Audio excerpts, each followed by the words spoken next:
it's a Tuesday morning here in WA, Perth, Western Australia, and it is currently a nice, relaxing and refreshing 20 degrees or something like that. Going to get to a high of 23 today.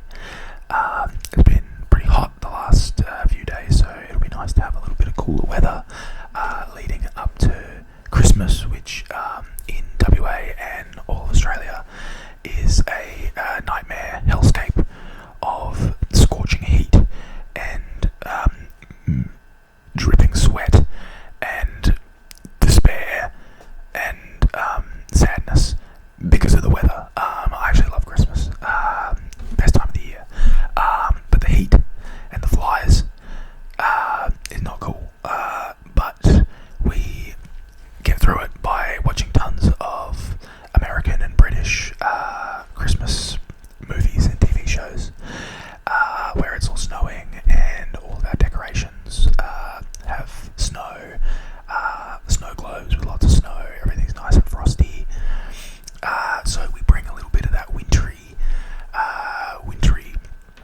mystery and a little bit of that frosty cheer into our homes in order to combat the oppressive and scorching and horrible heat. But basically today, the point of this video is just to do some mic triggers. So, I'm pretty new to ASMR, and new to like filming ASMR, but I love watching and listening to ASMR. I've been listening to ASMR for like 10 years, and my favorite thing is mic scratching. So that to me is just like, that's the pinnacle of ASMR, and I'll listen to other stuff sometimes, but it always comes back to the scratching for me. Always the scratch. And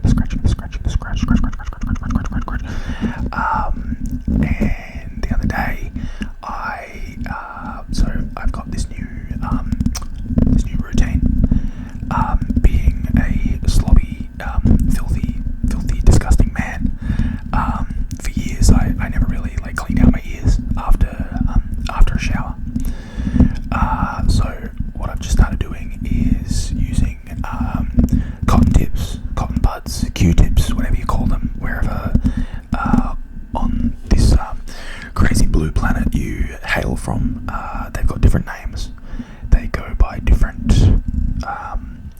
code names, different monikers, different identities, but basically the same. Basically, it's a white stick with a little fluffy bit on the end, and basically you shove it in your ear, you wiggle it around a little bit, and then you pull it out, and you've got yourself an earwax lollipop, my friend.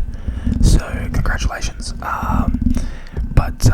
Basically I've started using them after the shower, and I was doing it the other night, and I was like, this is real life ASMR. This was like, I found this little spot in my ear, and I was just like,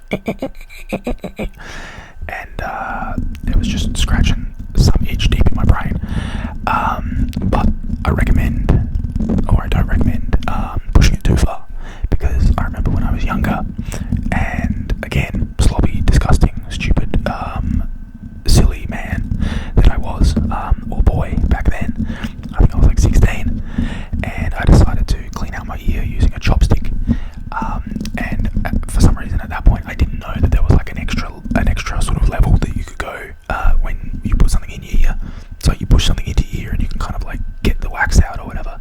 But then if you kind of angle it a little bit and go up, you can get all the way up into Braintown.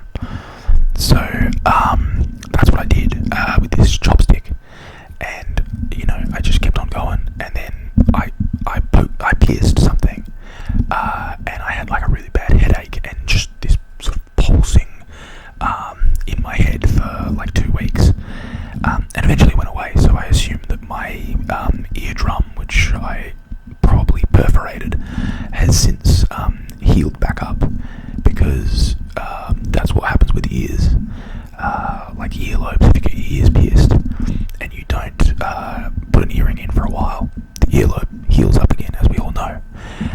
But it's actually the same for eardrums. If you pop your eardrum with a chopstick, and then it pops, and then if you just don't put a chopstick in there for a little while, it just heals up again. So it's completely fine. So make sure you come to this channel for all your medical advice, and I will explain to you exactly what you can and can't shove into your ear hole. But anyway, all that to say, that was just a very lengthy thing where I thought, hey, what if I grabbed one of those aforementioned Q-tip things and applied it to the mic and tried to kind of recreate the feeling of, scratching inside your ear hole. But I will make sure not to go too deep because I don't want to perforate your eardrum. So if you feel me getting in there too much, say, hey, Joe, stop it, no, get that out of there. And I'll go, and I'll take it out. But yeah, I thought it might be fun to give it a try and see what happens. Alright, so yeah, I'm just going to start rubbing it on the mic.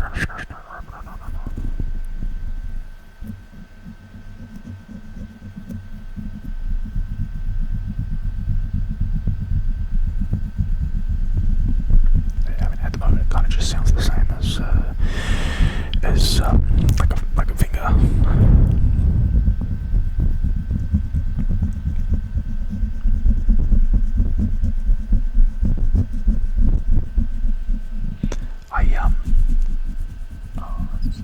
That's kind of different.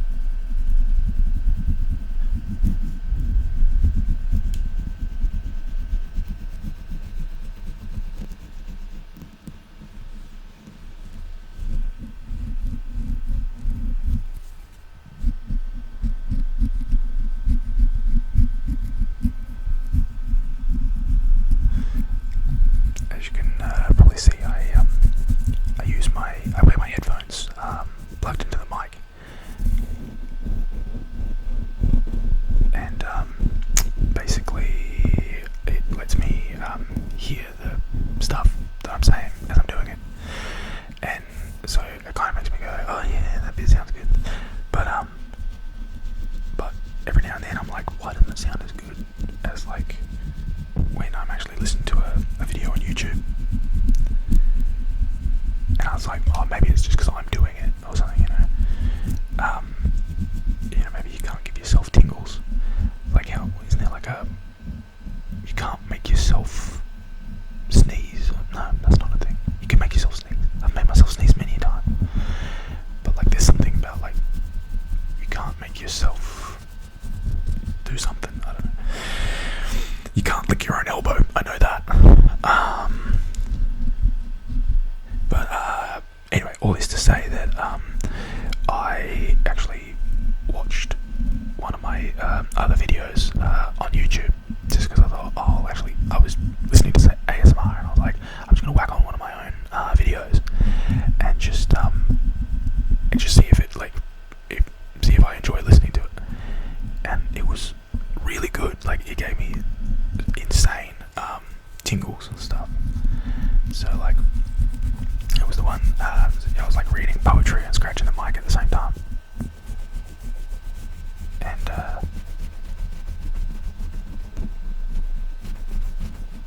yeah, it sounded really good. And it was some of the best tingles I've ever gotten. So maybe you can give yourself tingles. I don't know.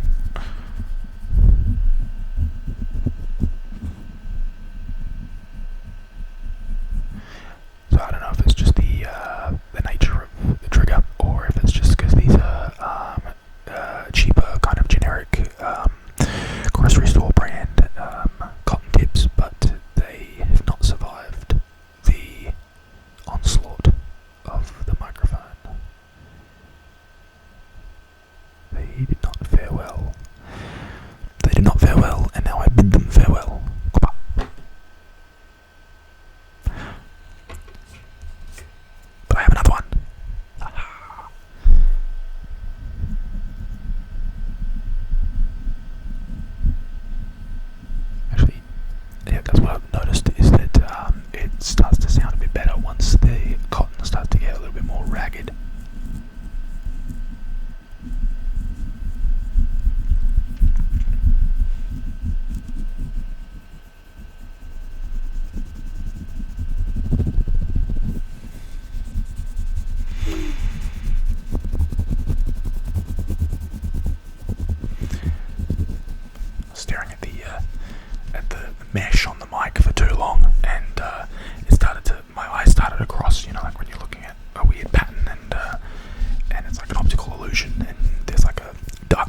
I feel like that's going to sound really good later, but we'll see.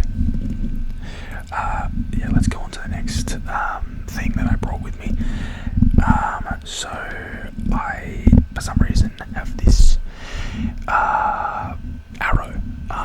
This is my son's arrow from his toy bow and arrow that he got at in a show bag recently, and it's actually only half of the arrow. This is the other half here, and he was using it as a sword and broke it in half. And then I was kind of like, I wonder if that might sound good on the mic, you know, the weird little suctiony bit. So let's give it a shot.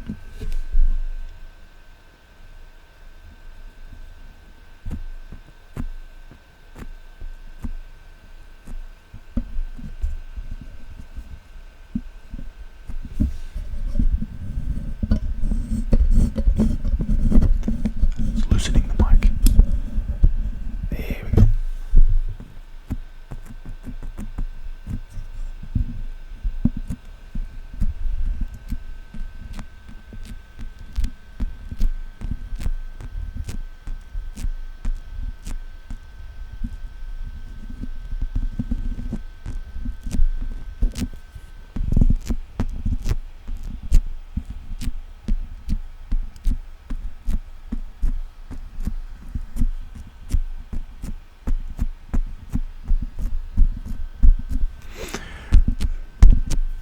Kind of subtle. I don't mind it, but not really my favourite. I'll try this.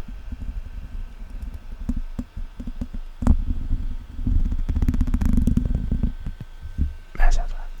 What about this side?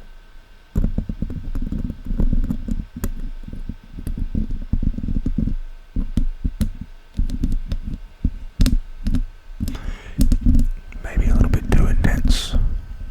I don't know. All the way around. Round the outside, round the outside. Tweezers. I feel like these are going to be way too intense, so maybe I won't actually touch the mic with them, but maybe I'll just get really close and do some like plucking sounds or something. Pluck, pluck, pluck, pluck, pluck, pluck, pluck.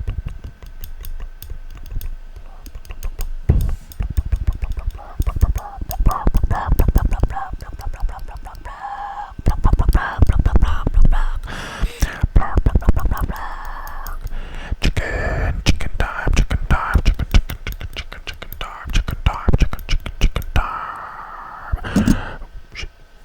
I did what I said I wasn't gonna do.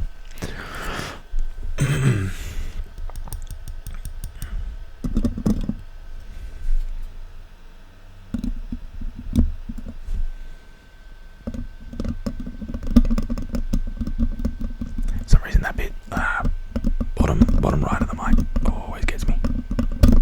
Don't know why.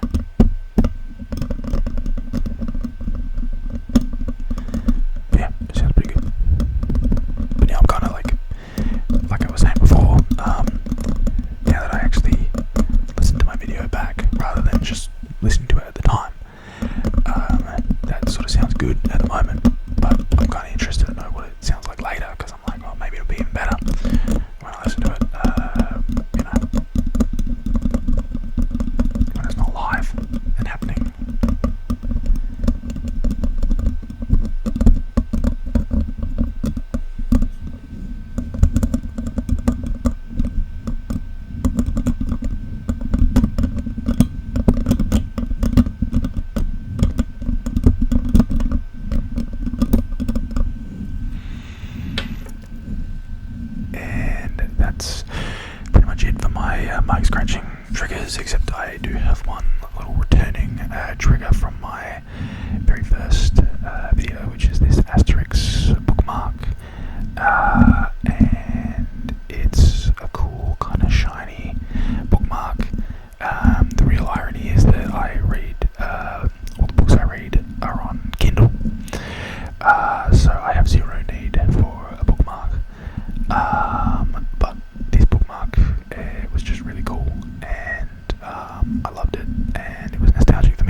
because it means I found a use for the asterisk bookmark, which it would have been a real shame for the bookmark to go to waste.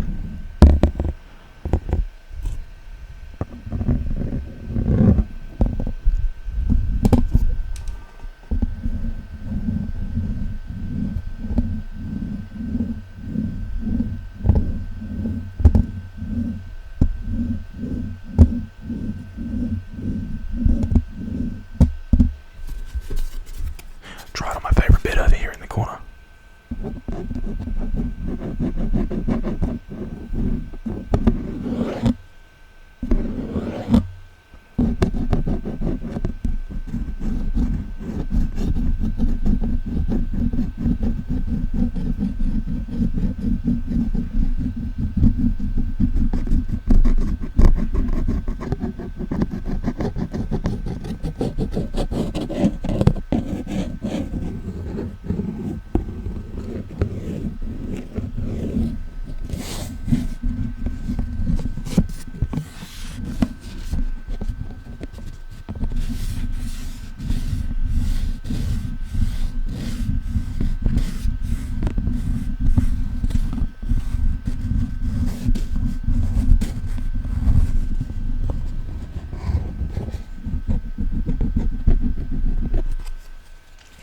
Anyway, that was it. So, yeah, they all sounded pretty good to me. So,